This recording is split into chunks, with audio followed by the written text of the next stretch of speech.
Now my process for designing a piece of furniture is trying to decide how I want it to feel, kind of like this space, rustic yet elegant and full of texture.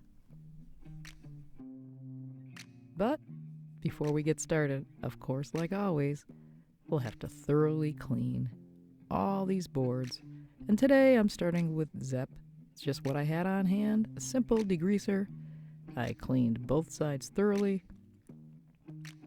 Make sure you rinse after you wash with clear water, so that way you get a good adherence with your paint. Wasn't too bad, but you can see it was a little dirty.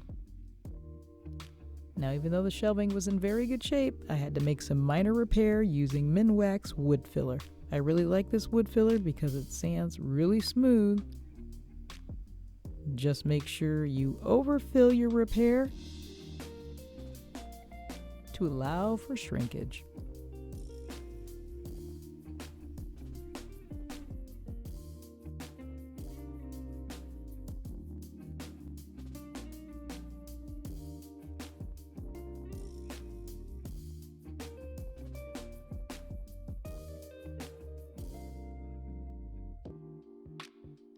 After thoroughly dried, I sanded that and all the boards with about a 150 grit sandpaper. You just have to lightly sand it.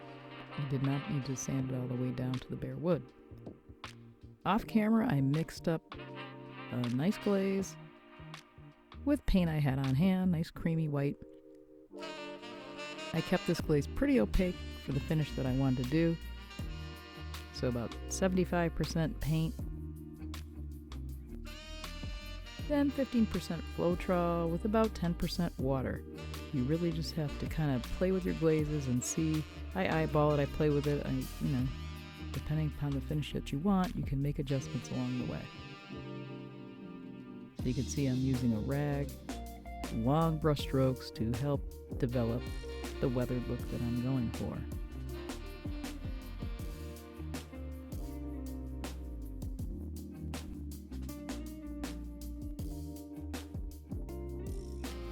Purposely left some nicks and chips in the edges and a little bit on the boards to add to the rustic feel of this piece.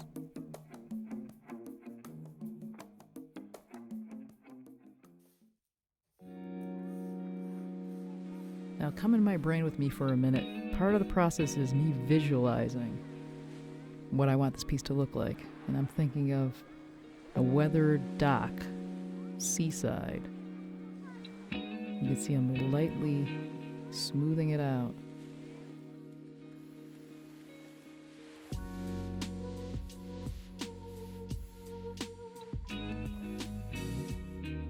And as I'm adding these long strokes, in my mind I'm hearing seagulls, and I'm smelling salty air. And I'm using these visualizations to help develop my patina.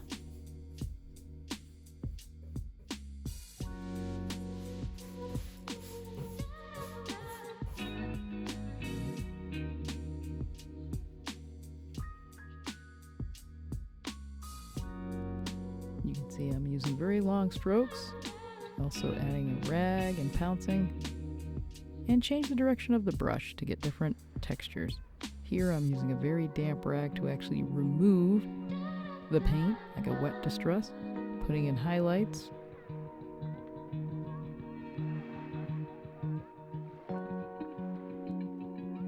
You can distress these things as much or as little as you like.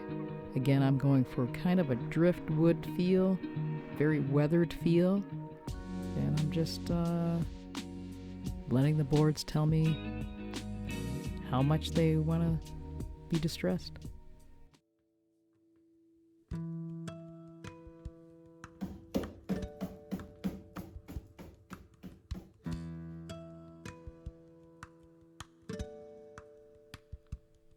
Well, the shelving is done, and no two are alike. And I gotta tell you, they took a lot longer than this video.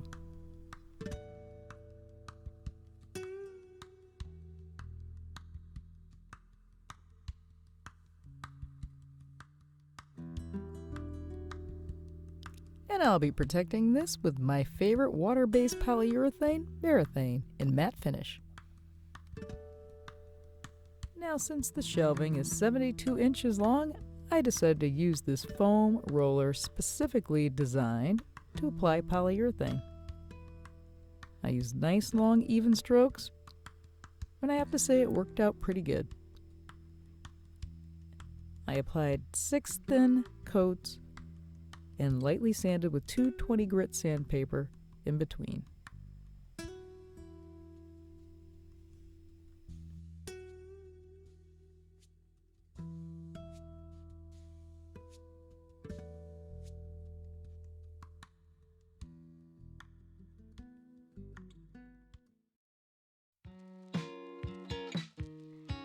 Here they are, all done, and you can see I've put them up on my coffee cans. Always keep your coffee cans. All right, let's get transforming these spindles. Now here I decided to use my artist mop brush. I really like using this brush for something like this. You can see I'm just slapping it on to get that coverage. On this, I did add a little more Floetrol to extend the drying time and to make it a little bit more. I need to be able to manipulate this glaze a little bit better. You'll see why at the end. Even though it looks like it's going on full coverage, I am going to want to take some of that off to really build up the texture.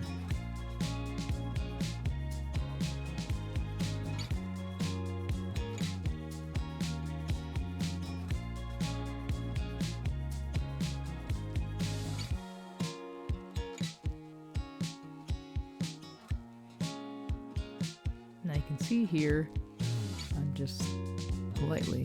And a lot of these decorative finishes, the main thing is the pressure that you apply. It's all in the wrist, so it's just a light tamping, and you can see that this glaze is nice and translucent.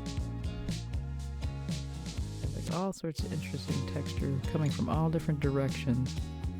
And yeah, I'm just working it.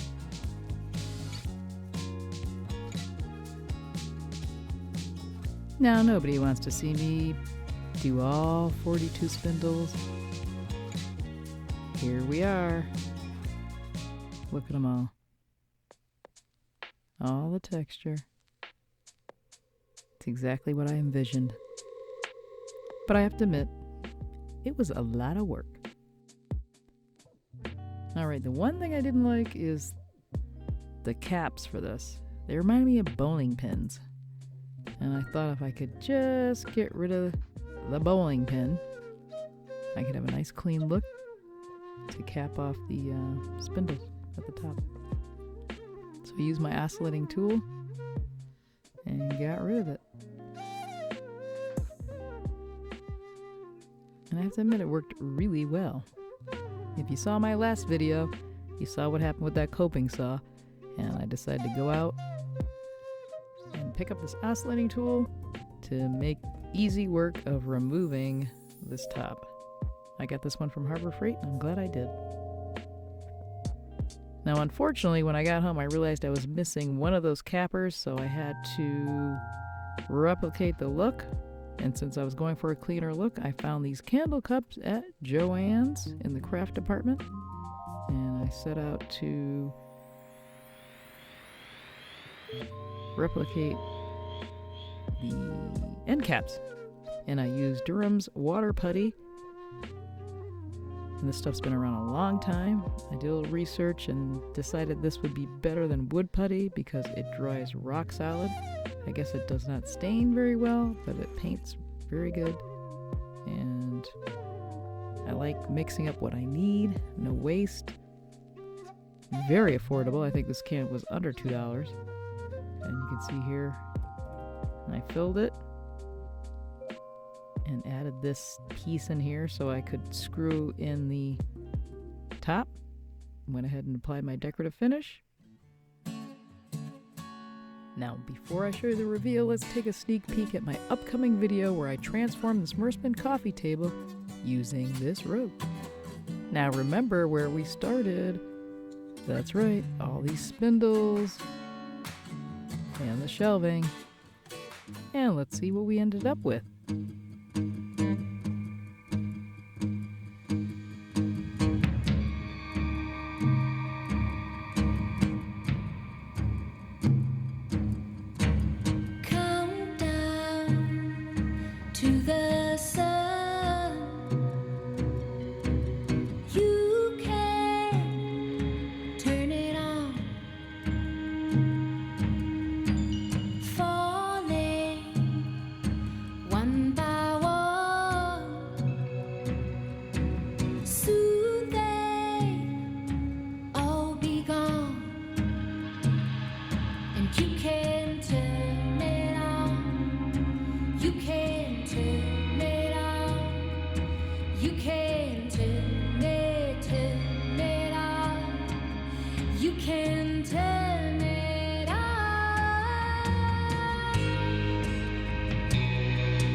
Thank you for subscribing and hitting that bell. Thank you for liking.